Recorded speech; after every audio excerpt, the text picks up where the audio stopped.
बड़े important events हो रहे हैं आज दुनिया में। बहुत बहुत बहुत बड़े वाकयात हो रहे हैं आज के दिन ही।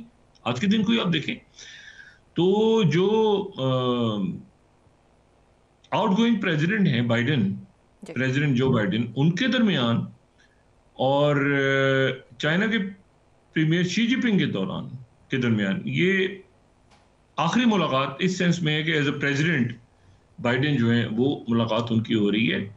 और मुलाकात उनकी पेरू में हो रही है, जहां पे एपेक का, एशिया जो पैसिफिक अलायंस है, और उसमें जो है वो सरबराहान सारे जमा है वहां पे। तो ये उनकी मुलाकात वहां पे हो रही है।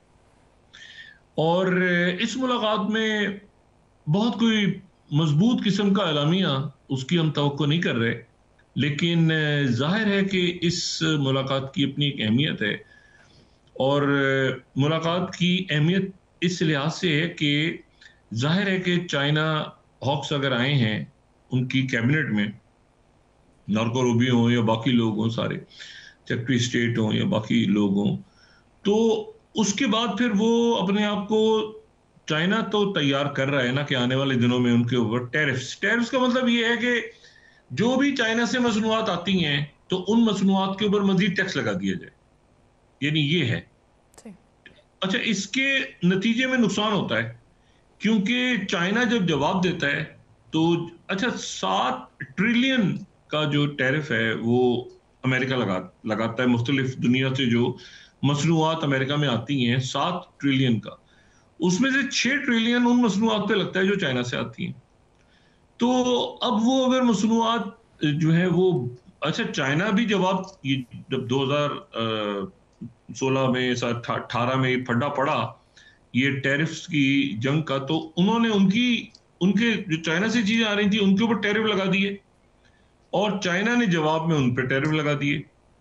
और चाइना ने वो जो बीज और जो फार्मर्स को मसनूआत जाती हैं अमेरिका में, तो वो फार्मिंग इंडस्ट्री वहाँ की हर्ट हुई। और इधर से जो है वो अमेरिका ने उन पे टैरिफ लगा दिए, खासतौर पे इंटेलेक्चुअल प्रॉपर्टी के ऊपर, आर्टिफिशियल इंटेलिजेंस से रिलेटेड, इलेक्ट्रॉनिक से रिलेटेड जो भी सामान आ रहा है वो उसके ऊपर टैक्स लगाया, उन्होंने बहुत टैरिफ लगाया। तो ये फटा पड़ा। आखिरी दिनों में फिर ट्रंप के साथ जो है वो उनके मुज़ाकरात हुए, कोई डील वगैरह हुई चाइना की। बाइडेन ने फिर उसको कंटिन्यू रखा, बाइडेन ने उस पूरे प्रोजेक्ट को कंटिन्यू रखा। और टैरिफ वॉर कम आगे पीछे, ये तिजारती जंग है।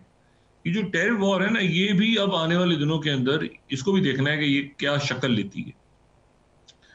अच्छा, अब इसमें जो सबसे ज्यादा जो इंपॉर्टेंट वाकया हुआ है पिछले 24 घंटों में, वो ये है कि अच्छा, ये सरप्लस, मैं ब्लूमबर्ग को कोट कर रहा हूं कि चाइना जो है वो 1 ट्रिलियन ट्रेड का सरप्लस है।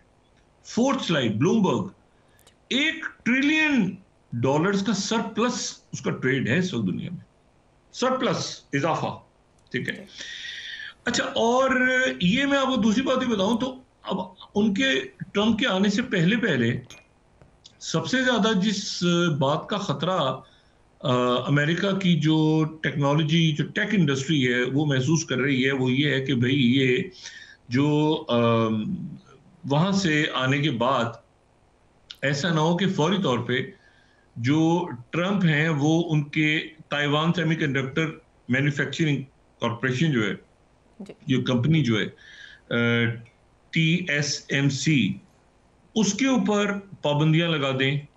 क्योंकि देखें, ताइवान से सारे सेमीकंडक्टर्स और चिप इंडस्ट्री, और ऑल्दो ये है कि उन्होंने बहुत अपनी अब चिप इंडस्ट्रीज को अमेरिका में भी लगा दी है, लेकिन फिर भी ताइवान जो है वो उसमें एक बड़ा इंपॉर्टेंट रोल प्ले करता है। तो फौरी तौर पे जो जाते जाते आखिरी जो काम हुआ है वो ये हुआ है कि 6.6 बिलियन 6.6 बिलियन डॉलर्स का जो है वो चाइना के साथ उन्होंने मुआहदा जो है बाइडेन इंतजामिया ने साइन किए जाते जाते। अच्छा, और ये इसलिए कर लिया है कि भाई ये किसी भी सूरत, अगर बाइडेन इंतजामिया चली जाती है और ट्रंप आते हैं, तो ये है कि वो ट्रंप आते ही जो है वो ये चिप्स के ऊपर और ताइवान के ऊपर ऐसी पाबंदियां ना लगाएं जिसकी वजह से ताइवान को प्रॉब्लम हो या अमेरिका की जो टेक इंडस्ट्री है उसको प्रॉब्लम हो। तो 6.6 बिलियन का उन्होंने मुआहदा जो है वो कल किया है पिछले 24 घंटों में TSMC के साथ। अब इसमें जो इशू ये है वो ये है कि ये दुनिया तैयार हो रही है, लोग अपने आप को तैयार कर रहे हैं कि ये जो आज मुलाकात होगी बाइडेन और शी जिनपिंग की, ये मुलाकात, इसमें कोई खास एलामिया वगैरह मेरे ख्याल से जारी नहीं होगा। ये वहां पे एपेक का इजलास हो रहा है, उसके बाद जो G20 समिट है ब्राजील में, उसमें भी शायद मुलाकात हो जाए। लेकिन वहां पर जो सऊदी अरेबिया के जो वली अहद और वजीर आजम है मोहम्मद बिन सुलेमान, वो शायद नहीं जा रहे। उनको एक प्रॉब्लम, ये जो लॉन्ग फ्लाइट्स हैं सेहत का उनको प्रॉब्लम क्रिएट होता है उनके, तो वो शायद उसको अवॉइड कर रहे हैं, वो वहां नहीं जा रहे। लेकिन ये है कि वो G20 समिट भी अभी देख रही है कि भाई यहाँ पर तो ये नई दुनिया जन्म ले रही है, और इस नई दुनिया में जो है वो ट्रंप आता है तो ट्रंप क्या एक्शन लेता है, किस तरह से आगे बढ़ता है और किस तरह से आगे वो काम करता है। अच्छा, अब इसमें जो है जब ये 2018 में सॉरी जब पहली ट्रेड वॉर हुई थी तो 65 अरब का नुकसान अमेरिका कहता है कि हमने चाइना को पहुंचा दिया था। चाइना ने जो जवाब दिया था वो 15 बिलियन, वो कहते हैं कि हमने अपने जो जवाबी कार्रवाई की थी तो 15 बिलियन का नुकसान हो गया था।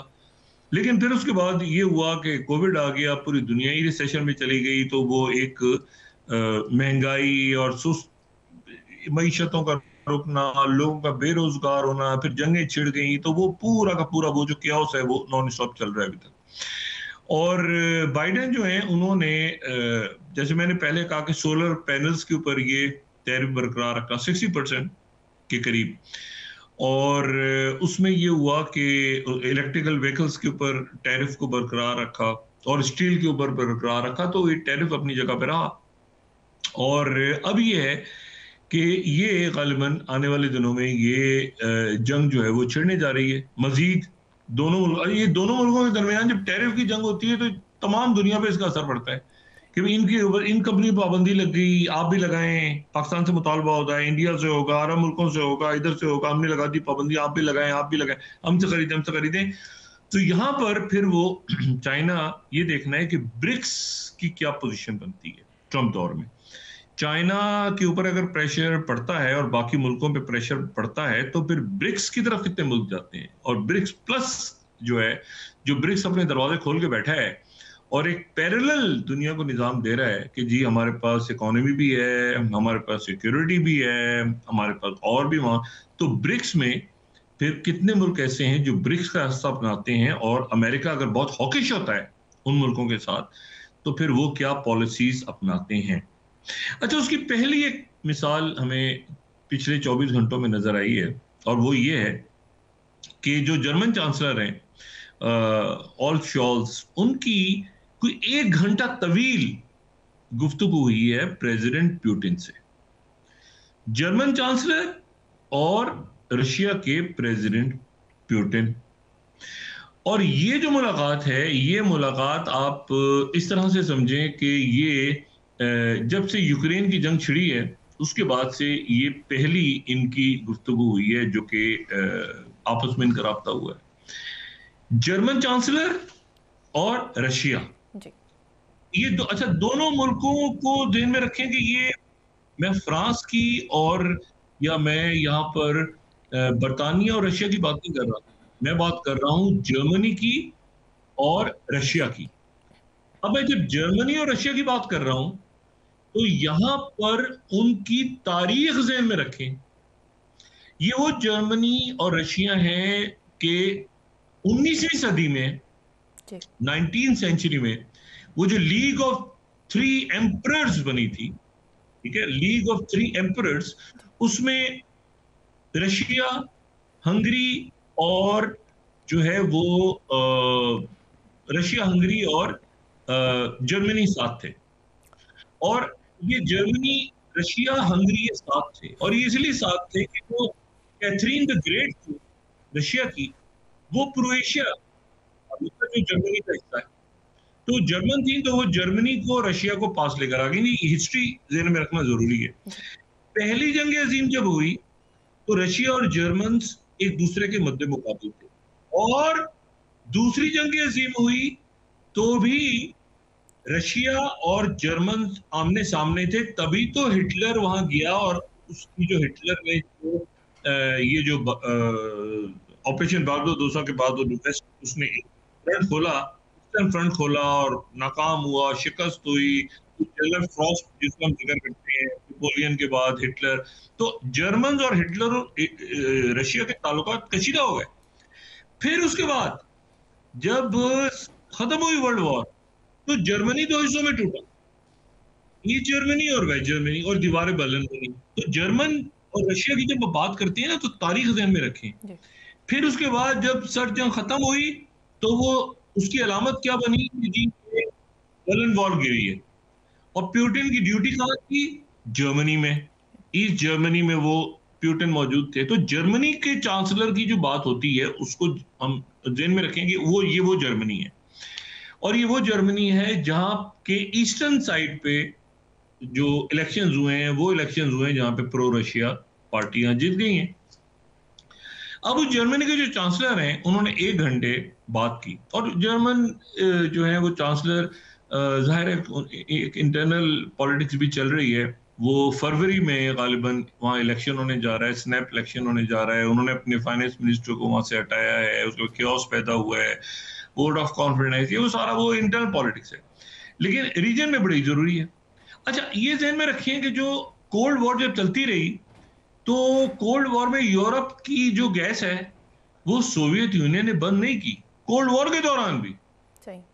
कोल्ड वॉर में जो गैस है वो रशिया से लेते रहे, और कोल्ड वॉर जो खत्म हो गई तो 2000 के अंदर फिर हमने देखा कि ये सदी जब शुरू हुई तो नॉर्थ स्ट्रीम पाइपलाइंस पहले 1 बनी और फिर उसकी 2nd बनी, और फिर उसमें ये हुआ कि जी जो ईस्टर्न यूरोप के बहुत से मुल्क हैं, क्योंकि जर्मन तो फिर वेस्टर्न साइड पे आ जाता है ना, ईस्टर्न यूरोप के जो बहुत से मुल्क हैं उनको बाईपास करते हुए जो रशिया है वो नॉर्थ स्ट्रीम पाइपलाइंस को उसने बिछाने का फैसला किया।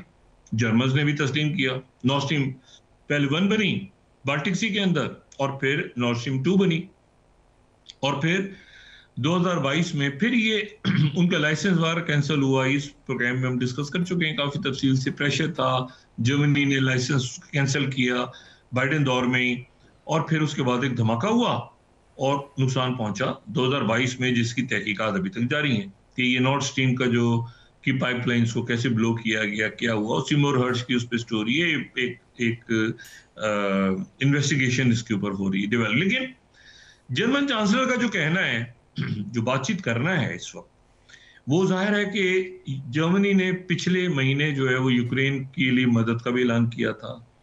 जर्मनी इसलिए इंपॉर्टेंट है कि वहां पे रैमस्टीन का एयर बेस भी है। ये वही एयर बेस है जहां पे अभी चंद रोज पहले तक जो है वो प्रेसिडेंट बाइडेन भी गए थे, वहां पे डिफेंस मिनिस्टर्स की मीटिंग भी हुई थी। तो जर्मन चांसलर जो है उनकी दोबारा पुतिन से बात हुई है, और जाहिर है जर्मन, ये हंगरी की मैं बात नहीं कर रहा, ये मैं बात कर रहा हूँ बेलारूस की बात भी नहीं कर रहा, मैं जर्मनी की बात कर रहा हूँ। और यकीनन वो बाकी जो पार्टनर्स हैं नेटो के और बाकी जो यूरोपीय यूनियन के लोग हैं उनको वो इत्मीनान मिलेंगे ये जंग को। इसको ज़ेलेंस्की कह रहे हैं ये टेलीफोन कॉल करके पेंडोरा बॉक्स खोल दिया है, हमें नुकसान पहुंचाया है। ज़ेलेंस्की जाहिर है अब इरेलीवेंट हो गए।